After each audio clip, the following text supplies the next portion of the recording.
Hello everyone.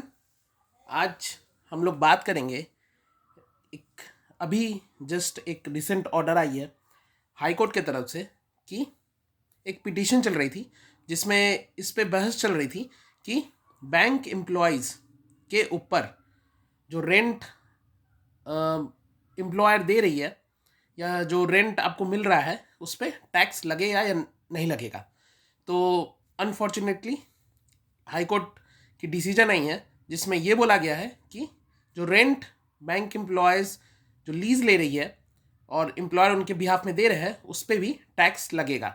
तो ये काफ़ी बड़ा सेटबैक होगा क्योंकि ऑलरेडी काफ़ी सारे परकी साइड पे आपके टैक्स लगने शुरू हो गए हैं और किसी किसी बैंक के सैलरी स्लिप देखा जाए तो निगेटिव में भी सैलरी आई है। This is very unfortunate for the bank employees.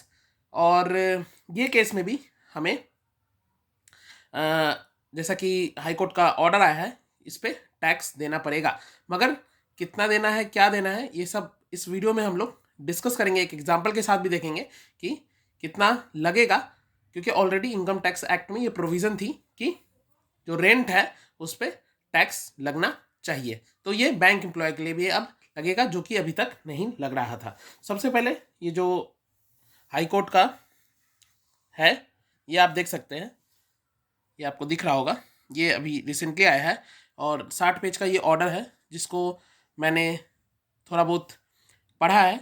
काफ़ी जो इम्पोर्टेंट चीज़ें थी वो सब देखी है और उसके बाद मैं ये वीडियो बना पा रहा हूँ।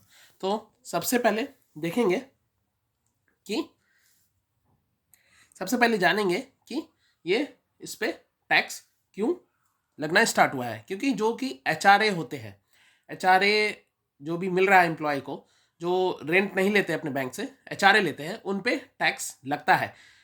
ये बात अलग है कि ओल्ड टैक्स रिजीम में ये एचआरए पे डिडक्शन मिल जाती थी मगर न्यू में नहीं मिलती है। तो ये ऐसा प्रोविज़न था, तो सेम उसी लाइन पे ये रेंट पे भी टैक्स लगाने का ऑर्डर आया है।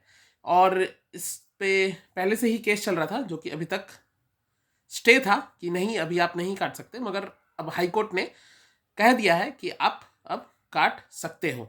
हाँ, देयर आर चांसेस कि ये अपील हो सुप्रीम कोर्ट में, supreme court might reverse the decision. But जैसा अभी चल रहा है, जैसा पर की साइड पे सुप्रीम कोर्ट की ही ऑर्डर आई थी और उसके बाद हमारे पैसे कटने लगे, उसके बाद ये इस पे भी चांसेस आर लेस कि इस पे हम बैंक एम्प्लॉयज़ को सहूलियत मिलेगी। तो सबसे पहले ये जाने जिससे आपको और ज़्यादा इन्फीरियर फील होगा कि ये जो रेंट एकोमोडेशन या लीज़ जो आपको एम्प्लॉयर की तरफ से मिल रही है जिस पे अब टैक्स लगेगा, वो टैक्स सेंट्रल गवर्नमेंट एम्प्लॉयज़ के लिए, स्टेट गवर्नमेंट एम्प्लॉयज़ के लिए और आरबीआई एम्प्लॉयज़ के लिए नहीं है। तो इससे ज़्यादा और आपको मतलब दुखी आप महसूस करेंगे, क्योंकि ऐसा एक ही देश में ऐसा डिफ्रेंसिएशन क्यों, जो कि और दूसरी तरफ देखा जाए तो प्राइवेट एम्प्लॉयज़ ऑलरेडी पे कर रहे हैं अपने ये जो भी रेंट, जो भी अपने एम्प्लॉयर उनको स्टे देती है उसका वो टैक्स पे करते हैं। अब टैक्स कैसे लगेगा? टैक्स अगर आप इनकम टैक्स एक्ट का प्रोविज़न देखेंगे तो 3 तरह से इसमें ब्रैकेट बना हुआ है। जैसे कि जो population less than population up to 10 lakh, जहाँ पे जिस एरिया में आपको एम्प्लॉयर लीज दिए है, अगर उसकी पॉपुलेशन अप टू 10 लाख है तो 7.5% ऑफ सैलरी आपकी ये परकिसाइड कैलकुलेट होगी। अब ये परकिसाइड कैसे, जो भी आप रेंट दे रहे हो अब है उसका, या जो भी रेंट आप पे कर रहे हो उसका मिनिमम ही देना पड़ेगा। ये मैं आपको एग्जांपल समझाता हूँ। पहले आपको स्लैब बता देता हूँ। 3 स्लैब है जहाँ पे पॉपुलेशन अप टू 10 लाख है, 7.5% ऑफ सैलरी उसकी स्लैब रखा गया है।